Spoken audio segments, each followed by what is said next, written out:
মূলত আমাদের এই কোর্সটা হচ্ছে অ্যাসেম্বলি ল্যাঙ্গুয়েজ নিয়ে। তো মূলত এই কোর্সটা ডিজাইন করা হয়েছে যারা সিএসসি, ইলেকট্রিক্যাল এই ধরনের ইঞ্জিনিয়ারিং সাবজেক্টে পড়াশোনা করে তাদের জন্য। কারণ অ্যাসেম্বলি ল্যাঙ্গুয়েজটা তুলনামূলকভাবে সি এবং সি প্লাস প্লাস আমরা যে ধরনের ল্যাঙ্গুয়েজের প্রোগ্রামিং করে থাকি তার জন্য ভিন্ন। যেহেতু আমি এখানে সি এবং সি প্লাস প্লাস এর কথা উল্লেখ করলাম, স্বভাবতই বোঝা যাচ্ছে এই কোর্সের জন্য প্রিরিকুইজিট হিসেবে আমরা বলতে পারি যে যারা মোটামুটি প্রোগ্রামিং এর উপর প্রোগ্রামিং সম্বন্ধে জানে এই ধরনের ছাত্রছাত্রীদের জন্য এই লেকচারটা তৈরি করা হচ্ছে। তো ধরে নেওয়া হচ্ছে যে এই কোর্সটা যে তো দেখতেছে সে হচ্ছে সি অথবা সি প্লাস প্লাস এর উপর মোটামুটি ওয়েল ভার্স। তো আমরা শুরু করি প্রথমে অ্যাসেম্বলি জিনিসটা কি। আমরা প্রোগ্রামিং ল্যাঙ্গুয়েজ সম্বন্ধে যা জানি, স্বভাবতই প্রথম প্রোগ্রামিং ল্যাঙ্গুয়েজ শিখতে গেলে আমরা সি শিখি। সি ল্যাঙ্গুয়েজটা হচ্ছে একটি হাই লেভেল প্রোগ্রামিং ল্যাঙ্গুয়েজ, বা আমাদের মানুষের ভাষার কাছাকাছি একটা ল্যাঙ্গুয়েজ ধরা হয় এটাকে। তো মানুষের ভাষার কাছাকাছি ল্যাঙ্গুয়েজকে যদি হাই লেভেল ল্যাঙ্গুয়েজ ধরা হয়, তাহলে মেশিনের ভাষার ল্যাঙ্গুয়েজকে অবশ্যই লো লেভেল হিসেবে ধরা হবে। ঠিক তেমনি অ্যাসেম্বলি ল্যাঙ্গুয়েজ হচ্ছে মেশিন লেভেলের কাছাকাছি একটি ল্যাঙ্গুয়েজ। এখন কথা হচ্ছে কেন আমরা মানুষের লেভেলের ল্যাঙ্গুয়েজ থেকে নিচের দিকে যাব? আমাদেরকে তো উপরের দিকে আসার উচিত। আমরা যদি প্রোগ্রামিং ল্যাঙ্গুয়েজকে মানুষের ভাষার কাছাকাছি নিতে পারি সেটা আমাদের জন্য অনেক বেশি উপকারী হবে। কিন্তু অ্যাসেম্বলি ল্যাঙ্গুয়েজ অবশ্যই এটা একটা মেশিন ল্যাঙ্গুয়েজের ভাষা। তাহলে তো এই ভাষাতে যদি আমরা কোডিং করতে চাই বা প্রোগ্রামিং করতে চাই অবশ্যই এটা সহজ হবে না। কিন্তু তারপরও অ্যাসেম্বলি ভাষা শেখার একটা গুরুত্ব রয়েছে। গুরুত্বটা প্রথম মেইন যে অ্যাডভান্টেজ সেটা হচ্ছে এটার মেমোরি ম্যানেজমেন্ট।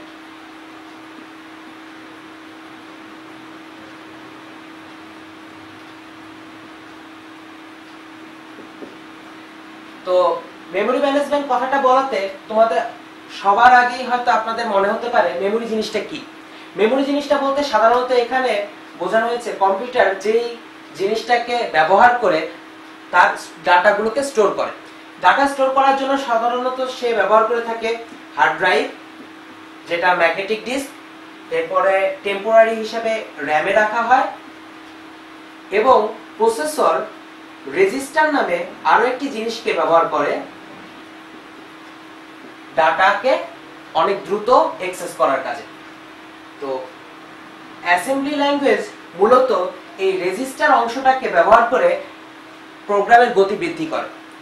আমরা যে কোনো হাই লেভেল প্রোগ্রামিং ল্যাঙ্গুয়েজ সম্বন্ধে যেটা জানি সেটা হচ্ছে প্রথমে একটা হাই লেভেল প্রোগ্রামিং ল্যাঙ্গুয়েজ এটাকে একটি লো লেভেল প্রোগ্রামিং ল্যাঙ্গুয়েজে রূপান্তর করা হয়, অর্থাৎ এটাকে মেশিন ল্যাঙ্গুয়েজের কাছাকাছি একটা জিনিসে রূপান্তর করা হয়। পরে সেই জিনিসটাকে ডিরেক্টলি বাইনারি যে মেশিন কোড আছে, বাইনারি মেশিন কোডে রূপান্তর করা হয়, যেটা 1010100011 এই ধরনের একটা ল্যাঙ্গুয়েজে রূপান্তর করা হয়, যেটা একটা মেশিন এক্সিকিউট করে। এখন কথা হচ্ছে যে কোনো একটা হাই লেভেল ল্যাঙ্গুয়েজ থেকে লো লেভেল ল্যাঙ্গুয়েজে রূপান্তর করা হয়, লো লেভেল থেকে বাইনারি মেশিন কোডে রূপান্তর করা হয়, যে কারণে যে কোনো হাই লেভেল একটা ল্যাঙ্গুয়েজকে যদি এক্সিকিউট করতে হয় সেই জিনিসটা অনেক বেশি পথ অতিক্রম করা লাগতেছে মেশিন বা এক্সিকিউশন লেভেলে পৌঁছানোর জন্য। কিন্তু যদি আমরা এই ল্যাঙ্গুয়েজে যেটাতে আমরা কোড করব সেটা যদি আমরা এই হাই লেভেল এই স্টেজে না হয়ে বাইনারি মেশিন কোডের কাছাকাছি কোনো একটা স্টেজে রাখতে পারি, তাহলে অনেক দ্রুত কিন্তু আমরা এই এক্সিকিউশন লেভেলে পৌঁছাতে পারবো। এখন কথা হচ্ছে অ্যাসেম্বলি এই কাজটা কিভাবে করে। অ্যাসেম্বলি ল্যাঙ্গুয়েজ মূলত দ্রুত কাজ করার প্রধান যেই কারণ, সেটার প্রধান কারণ হচ্ছে এর রেজিস্টার ব্যবহার করার যে সিস্টেম সেটা অনেক বেশি এফিশিয়েন্ট। প্রোগ্রাম অনেক বেশি এফিশিয়েন্ট হয় কারণ ডাটাগুলো সে ডিরেক্টলি রেজিস্টারে থেকে ব্যবহার করে। রেজিস্টার হচ্ছে এই হার্ড ড্রাইভ, র্যাম, এটা ছাড়া এটার থেকে প্রসেসরের মাঝের একটা জিনিস, যে জিনিসটা থেকে ইজিলি প্রসেসর ডাটা রিড করতে পারতেছে। বারবার র্যাম কিংবা হার্ড ড্রাইভ থেকে তাকে ডাটা রিড করতে হয় না। এটা একটা বড় কারণ অ্যাসেম্বলি ল্যাঙ্গুয়েজ অনেক বেশি ফাস্ট হওয়ার কাজে। আরেকটা কাজ যেটা বললাম সেটা তো অবশ্যই বোঝা যাচ্ছে যে অ্যাসেম্বলি ল্যাঙ্গুয়েজ একটা মেশিন ল্যাঙ্গুয়েজের কাছাকাছি ভাষা, যে কারণে এটার এক্সিকিউশন টাইম অনেক ফাস্ট।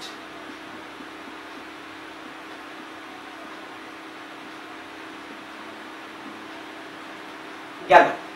এবার আমরা আসি যে আরেকটা কারণ কেন আমরা অ্যাসেম্বলি ভাষা শিখব। আরো একটা কারণ হচ্ছে আমাদের বর্তমানে যত মেশিন পাচ্ছি আমরা প্রতিনিয়ত এটা পরিবর্তন হচ্ছে। তো মেশিন যখন প্রতিনিয়ত পরিবর্তন হচ্ছে তার এক্সিকিউশন করার যেই ক্ষমতা এবং তার এক্সিকিউশন করার যেই পাওয়ার সবই কিন্তু পরিবর্তন হচ্ছে। ফলে আমরা যদি সেই পাওয়ারটাকে কাজে না লাগাতে পারি তাহলে তো আমার নতুন বড় বড় মেশিন কিংবা ভালো মেশিন ভালো পাওয়ারের মেশিন দিয়ে কোনো কাজ হবে না। সাপোজ ধরে নেই আমরা একটি Core i5 মডেলের একটা র্যামের একটা ল্যাপটপে কাজ করতে যাচ্ছি বা একটা প্রোগ্রাম রান করাতে যাচ্ছি, কিন্তু আমি যদি সেই মাইক্রোসফটের 8086 প্রসেসরের মতো ইনস্ট্রাকশন ব্যবহার করি তাহলে কি খুব বেশি এফিশিয়েন্ট হবে? না, খুব বেশি এফিশিয়েন্ট হবে না। তাহলে আমাকে জানতে হবে যে মেশিন লেভেলে কি ধরনের ভাবে একটা ল্যাঙ্গুয়েজ পরিবর্তন হয়। এখন আমরা যদি মেশিন লেভেলের ভাষাটাকে বুঝতে পারি কিভাবে একটি মেশিন লেভেলের ভাষা এক্সিকিউট হয় তাহলে ইজিলি আমরা আমাদের প্রয়োজনীয় যে চেঞ্জ করার দরকার ওই মেশিনের সাথে খাপ খাওয়ানোর জন্য আমাদের প্রোগ্রামকে এফিশিয়েন্ট করার জন্য সেই জিনিসটা আমরা খুব ইজিলি করতে পারবো। মোট কথা আমরা অ্যাসেম্বলি ল্যাঙ্গুয়েজ শেখার মাধ্যমে আমাদের প্রোগ্রামকে অনেক বেশি এফিশিয়েন্ট করতে পারবো।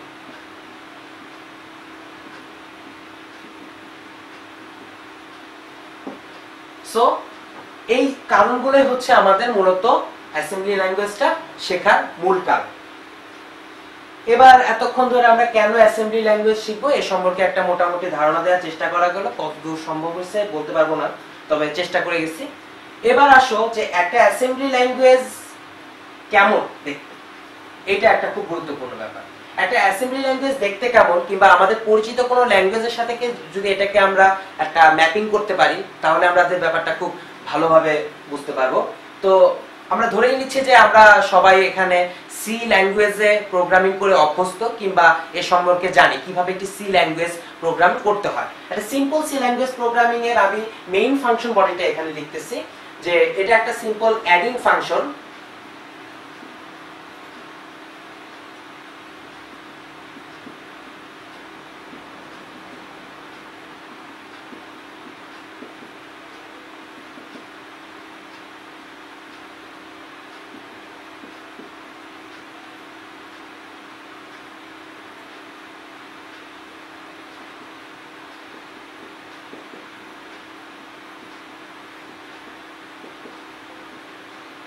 এটা হচ্ছে সিম্পল একটা অ্যাড ফাংশন যেখানে a এবং b দুইটা ভেরিয়েবল বা চলক, সাম একটি আরেকটি চলক যেটা ইন্টিজার টাইপের।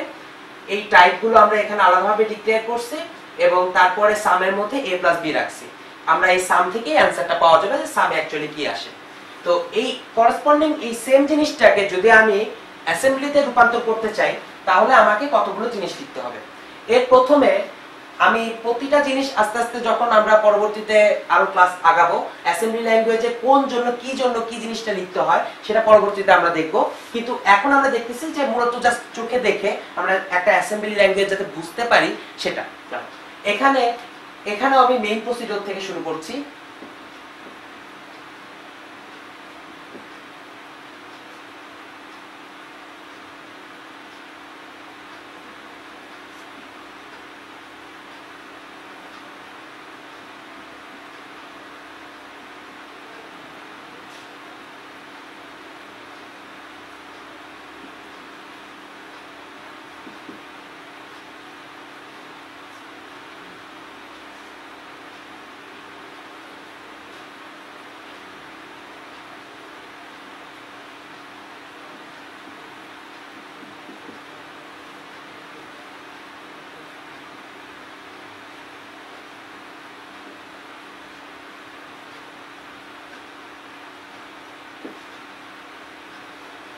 এখানে আমরা দেখতে পাচ্ছি যে করসপন্ডিং কতগুলো এখানকার ভেরিয়েবল ডিক্লেয়ারের সাথে আমি এখানে কতগুলো ax bx এই টাইপের জিনিসপত্র নিয়ে কাজ করছি, প্লাস আমি কতগুলো 3টি অক্ষর সম্বলিত কিছু ইনস্ট্রাকশন ব্যবহার করছি।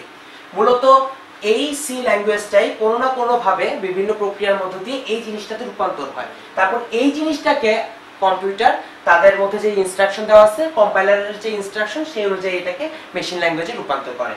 তো এই জিনিসটার কাজ প্রায় সেম, কিন্তু এখানে দেখো আমরা ডাইরেক্টলি এখানে ভেরিয়েবল নিয়ে কাজ করতে পারছি, কিন্তু এখানে কতগুলো ax bx এই ধরনের জিনিসপত্র নিয়ে কাজ করছি। এখানে এই যে AX BX জিনিসপত্র ইউজ করা হয়েছে, এই জিনিসগুলি হচ্ছে ডিরেক্টলি রেজিস্টার। প্রোগ্রাম যখন কোনোভাবে রান করে, যখন চলে, তখন মূলত এই ভেরিয়েবল গুলোর মান তারা কোনো মেমোরির একটা এমন জায়গাতে রাখা হয় যেখান থেকে ইজিলি প্রসেসর এটাকে অ্যাক্সেস করতে পারে। ঠিক তেমনি এই জিনিসটা রাখার জন্য তাহলে আমার অপশন কি, আমরা র্যামে রাখি, যেটাকে মেমোরি বানানোর নামে আমরা ভবিষ্যতে বারবার উল্লেখ করব। এবং আরেকটা জিনিস হচ্ছে রেজিস্টার। রেজিস্টার জিনিসটা সুবিধাটা হচ্ছে এটা র্যামের থেকে অনেক বেশি ফাস্ট। র্যামের থেকে কিছু জিনিসপত্র রেজিস্টারে এনে এজন্য প্রসেসর রেখে দেয়, যেখান থেকে ইজিলি ডাটা ম্যানেজ করতে পারে। কিন্তু আমরা যদি র্যামের কোনো জায়গা না নষ্ট করে ডিরেক্ট রেজিস্টারে রেখে আমরা একটা অ্যানসার বের করতে পারি, পরবর্তীতে সেই জিনিসটাকে যদি আমরা আবার র্যামে বা মেমোরিতে নিতে পারি, তাহলে আমার মেমোরি অনেক বেঁচে যায়। কারণ এখানে প্রতিটা জিনিস রাখার জন্য, প্রতিটা জিনিসের ট্র্যাক রাখার জন্য আমার মেমোরির একটা জিনিস নষ্ট হচ্ছে। কিন্তু আমি যদি রেজিস্টার খরচ করি, তাহলে রেজিস্টারের মধ্যে আমার অ্যাড ফাংশনটাই তো গুরুত্বপূর্ণ। সেই অ্যাড ফাংশনের অ্যানসারটাকে আমি খালি প্রিজার্ভ করতে পারি। এই হচ্ছে আমার অ্যাসেম্বলি থেকে সিতে যাওয়ার মেইন সুবিধা। তো আমরা আজকের লেকচারে এই পর্যন্তই মূলত থাকবে, কিন্তু আমরা পরবর্তীতে অ্যাসেম্বলি ল্যাঙ্গুয়েজের বিভিন্ন কাজ যেগুলো আমরা প্রোগ্রামিং ল্যাঙ্গুয়েজে করে থাকি, যেমন বিভিন্ন ফাংশন ডিফাইন করা, তারপরে ভেরিয়েবলের কাজ, অ্যারে, অ্যারিথমেটিক বিভিন্ন ফাংশন, এই জিনিসগুলো আমরা ধীরে ধীরে আস্তে ভবিষ্যতে বিভিন্ন ক্লাসে আমরা এই জিনিসগুলোকে নিয়ে আলোচনা করব, যে সিতে অ্যাকচুয়ালি যা যা করা যায় তার সবকিছু এখানে অ্যাসেম্বলিতে করা যায়। সেই জিনিসগুলো করার জন্য যেসব ফাংশন লাগে, যেসব রেজিস্টার লাগে, সেই সব রেজিস্টারের উপরে কিভাবে কাজ করতে হয়, কি করা যায় কি করা যায় না, মোট কথা ডুজ এন্ড ডোন্টস প্লাস কিছু সিনট্যাক্স। আজকে আমি যতদূর পড়ালাম সেটা মূলত একটা ওভারভিউ ছিল আজকে অ্যাসেম্বলি ল্যাঙ্গুয়েজের উপর। এর পরের দিন থেকে আমরা স্ট্রাকচার ওয়াইজ আগাবো।